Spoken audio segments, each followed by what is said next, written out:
नमस्कार, मैं हूं रविकांत। स्वागत है आप सबका। भारत का इतिहास, भारत की सभ्यता, भारत की संस्कृति, इसका पूरा विश्व ऋणी है। इसे मानना चाहिए, सबको पूरी दुनिया को मानना चाहिए कि हमारी भारतीय सभ्यता का, भारतीय ज्ञान का पूरे विश्व में प्रभाव पड़ा। इसलिए कहा जाता है कि पूरी दुनिया हमारी ज्ञान, हमारी सभ्यता, हमारे संस्कृति की ऋणी है। एक अज्ञात लेखक ने एक पुस्तक लिखी, पेरिप्लस ऑफ द एरेथ्रियन सी। इसका लेखक कौन है ये अज्ञात है। पेरिप्लस ऑफ द एरेथ्रियन सी, उसमें स्पष्ट है कि भारतीय सभ्यता का असर पूरे अरब देश, मिस्र, रोम, यानी पूरी पश्चिम एशिया, अरब देश और मध्य एशिया तक था। उस अज्ञात लेखक ने अपनी पुस्तक में विस्तार से भारत की सभ्यता के बारे में और भारत ने क्या क्या उपकार किए हैं उसके बारे में बताया है। तभी तो हम पूरी दुनिया को एक कुटुंब, एक परिवार के रूप में देखते हैं। वसुधैव कुटुंबकम की जो अवधारणा है वो भारत की ही है। ये किसी और देश में, किसी और दुनिया के किसी कोने में नहीं मिलेगी। पश्चिम एशिया से शक और कुषाण आए। आपको ये जानकर आश्चर्य होगा कि पश्चिम एशिया से आने वाले शक और कुषाण मुख्य रूप से सूर्य और शिव के उपासक थे। ये कैसे हुआ? भारत की सभ्यता के प्रभाव से उन्होंने सुन रखा था कि भारत में, भारत का कल्चर, भारत की सभ्यता इस तरह की है, वहाँ लोग इस तरह से जीवन जीते हैं, ऐसी ऐसी मान्यताएं हैं। उसे सुनकर, उसे जानकर वो भारत की तरफ आकर्षित हुए और सूर्य और शिव की उपासना शुरू की। कुषाण ने तो, कुषाणों में जो कनिष्क हुआ वो तो बौद्ध धर्म का बहुत बड़ा उपासक था। साथ में वैष्णव भी था, शैव भी था, सबको मानता था। लेकिन बौद्ध धर्म को उसने विशेष रूप से मान्यता दी, उसको माना, उसको अपनाया भी, अपने सिक्कों पर ढलवाया इस चीज़ को। और सिक्के इस बात के प्रमाण है कि वो कितना शिव भक्त के साथ साथ कितना बड़ा बौद्ध धर्म का उपासक था। एक बैक्ट्रिया राज्य रहा है उस समय, जो आज का अफ़गानिस्तान है। अफ़गानिस्तान और बलूचिस्तान का जो इलाका है उसको मिला करके वहाँ कभी बैक्ट्रिया का शासन, एक साम्राज्य था। बैक्ट्रियन शासक जो थे उनकी मुद्राओं पर, जो वो मुद्राएं अंकित करते थे, मुद्राओं पर त्रिशूल और नंदी की आकृति बनी होती थी, जिससे पता चलता है कि वो भी शैव और वैष्णव थे। वैष्णव और शैव की उपासना करते थे। उनके सिक्कों पर लक्ष्मी की आकृति, उनकी मुद्राओं पर लक्ष्मी की आकृति मिली है।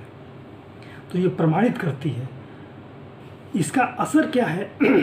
इसका स्पष्ट प्रमाण है कि भारतीय सभ्यता का, भारतीय धर्म का, भारतीय संस्कृति का व्यापक असर हुआ। अब एक ग्रीक शासक हुआ, ग्रीक राजदूत था हेलियोडोरस। हेलियोडोरस परम वैष्णव था, वो वैष्णव धर्म का अनुयायी था।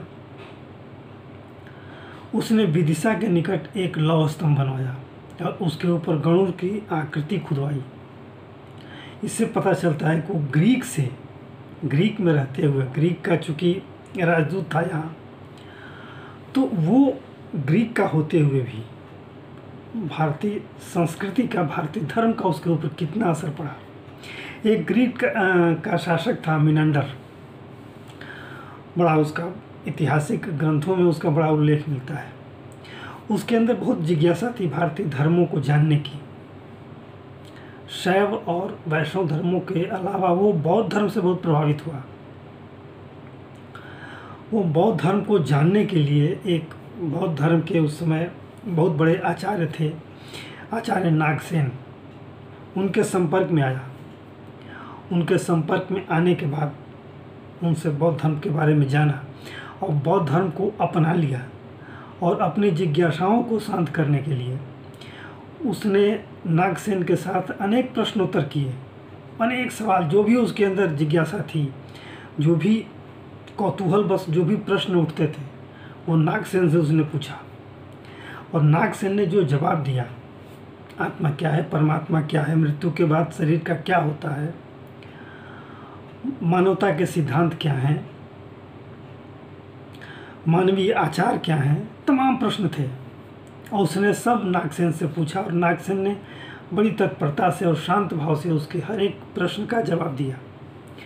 इस वार्ता को एक पुस्तक थी मिलिंद पन्हो। इस मिलिंद पन्हो में वो उस जिज्ञासाओं के द्वारा जो सवाल किए गए उस प्रश्नोत्तर का बड़े विस्तार से वर्णन है। हमारे भारतीय ग्रंथों में, खासतौर से बौद्ध ग्रंथों में मिलिंद पन्हो का एक बड़ा स्थान भी है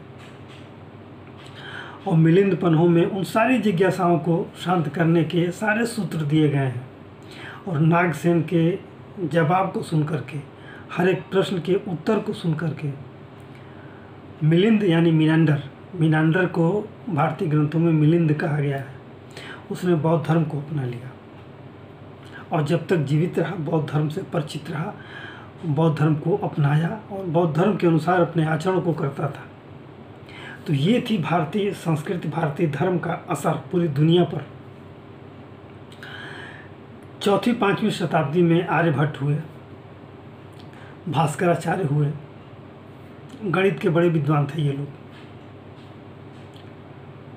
और आर्यभट्ट ने ही सबसे पहले पाई का मान, जो आज विशुद्ध है और आज प्रयोग में किया जाता है, पाई का शुद्ध मान बताया।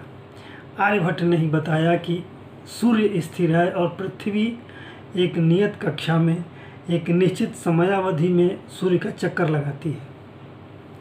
भारतीयों ने पहले दुनिया को बताया कि सूर्य ग्रहण क्या है, चंद्र ग्रहण क्या है। ये हमारे भारतीय पंचांगों में इसकी गणना के साथ, ये हमारे भारतीय पंचांग समय समय पर बताते रहे हैं कि कब सूर्य ग्रहण होगा, कब चंद्र ग्रहण होगा।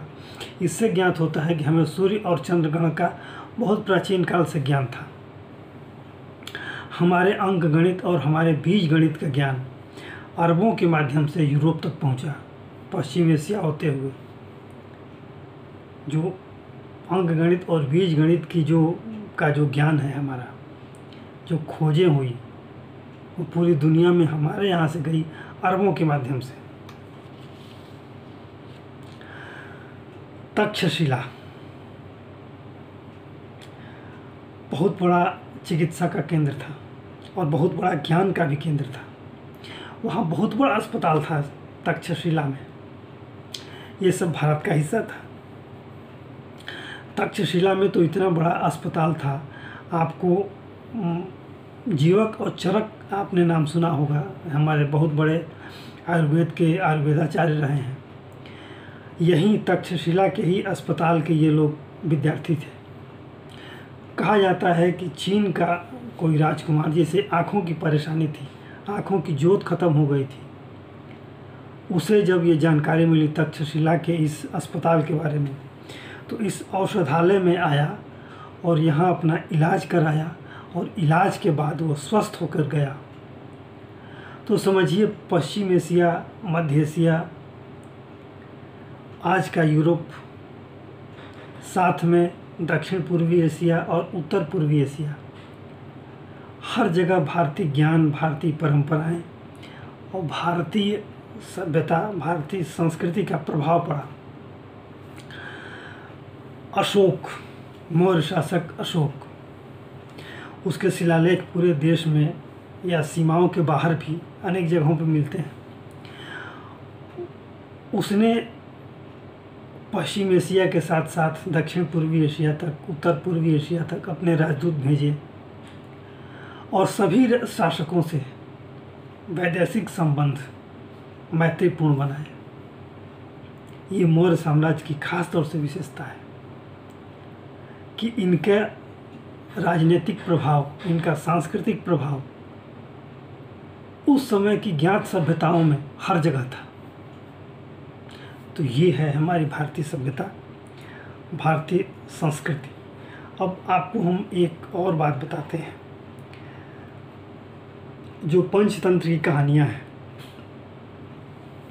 पंचतंत्र की कहानियाँ फारसी ग्रंथों में भी अब उसके अंश आपको देखने को मिलते हैं। ईरान का एक बादशाह था नौशेरवां। उसने अपने एक मंत्री अरबुजा को ये आदेश दिया कि पंचतंत्र की कहानियों का फारसी में अनुवाद कराओ, ताकि उस कहानियों को हमारे यहाँ लोग जानें और उसको अपने दैनिक जीवन में उसका अनुसरण करें, आचरण करें। कहा जाता है जो कहानियाँ फारसी और अरबी कहानियाँ हैं, उनमें से बहुतों पर पंचतंत्र की कहानियों का असर पड़ा। कहा तो ये भी जाता है कि जो अली बाबा और 40 चोर की कहानी है, शायद, अब मैं बहुत दावे के साथ नहीं कर सकता, लेकिन शायद इस पर भी पंचतंत्र की कहानियों का असर है। कहाँ तक सही है मुझे नहीं मालूम, ऐसा का सुनने में आया है ऐसा। तो पंचतंत्र की कहानियों का कहने का मतलब ये है कि जो भारतीय साहित्य है, भारतीय ग्रंथ हैं और भारतीय ज्ञान विज्ञान है, ये पूरी दुनिया में कितना मशहूर रहे, कितना प्रभावशाली रहे, लोगों ने उसे अपनाया। भारतीय धर्मों को, भारतीय पंथों को, धर्म तो एक ही है, सनातन, सत्य सनातन धर्म, ये आदिकाल से चला आ रहा है। इसमें अनेक पंथ थे, उन पंथों का असर पूरी दुनिया पर हुआ और पूरी दुनिया ने उसे अपनाया, वहाँ के शासकों ने अपनाया। ऐसे ही कहा जाता है कि संस्कृत भाषा का जो प्रभाव है वो एक यूरोप में देश है लिथुआनिया, उसकी भाषा पर पड़ा, और इसके प्रमाण जो इंसाइक्लोपीडिया ब्रिटानिका है उससे ज्ञात होता है। तो ये सब कहीं सुनी बातें नहीं हैं, इसके स्पष्ट प्रमाण हैं हर जगह। तो ये है हमारी सभ्यता, ये है हमारी संस्कृति, और इस पर हमें वास्तव में गर्व होना चाहिए। हम वसुधैव कुटुंबकम की अवधारणा से बंधे हैं और बंधे रहेंगे। तो ये अनायास नहीं है। हमने जो ज्ञान पाया उस ज्ञान को पूरी दुनिया में फैलाया। हमारी जो संस्कृति थी उसकी पूरी दुनिया ने प्रशंसा की और उसे अपनाया, उसके अनुसार अपने जीवन पद्धति को बदला। हमारे जो पंथ थे, उन पंथों की खूबसूरती, उन पंथों की उदारता, उन पंथों का सातत्य, उन पंथों के अंदर जो ज्ञान विद्यमान था, उन सबको विभिन्न शासकों ने, दुनिया के अनेक देशों के शासकों ने अपनाया, उसके अनुसार अपना जीवन जिया और अपनी जनता को प्रेरित किया इस भारतीय सभ्यता को जीने के लिए, इस भारतीय ज्ञान को अपनाने के लिए। तो ये था हमारा ज्ञान, ये था हमारी सभ्यता। आशा है ये वीडियो आपको अच्छा लगा होगा। आपसे अनुरोध है कि आप इसे लाइक करें, शेयर करें और सब्सक्राइब जरूर करें। धन्यवाद।